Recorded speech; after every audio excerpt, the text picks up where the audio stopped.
मुरीबाहाल block स्तरीय धनुजात्रा महोत्सव उद्यापित हो जाइछि। बलांगीर जिला मुरीबाहाल गाँ दीर्घ 7 दिन धरी होई उठिथिला लोकारण्य। मुरीबाहाल होइथिला मथुरा कटक और बनबाहाल होइथिला गोपपुर। ग्रामवासी होई जाइथिले प्रबल प्रतापी महाराज कंसक प्रजा। अष्टमल्लक सह महाराजा कंसक शोभायात्रा रे बाजुथिला ढोल निशान तासा।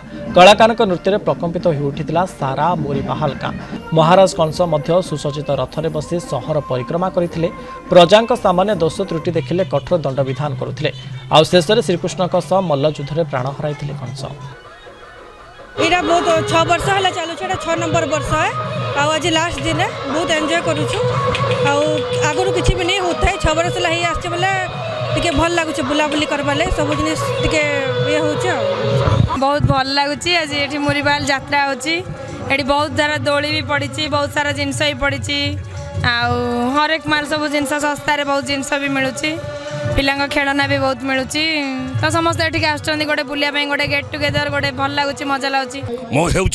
राक्षस मानकर कुल चंद्रमा नक्षत्र मानकर धूमकेतु गणनाकारी मध्य काल आउ शासनकारी मध्य कृतांतक काल रूपी साक्षात जम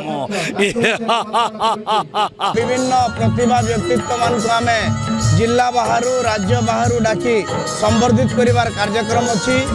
यही 6 वर्ष धनुयात्रा महोत्सव रे ओडिशा बाहर बहुत कलाकार मैंने आसी तांकर नृत्य परिवेषण कर सारी। या सहित लोकंकर मनोरंजन पाई आमे एठारे मीना बजार व्यवस्था करिचु।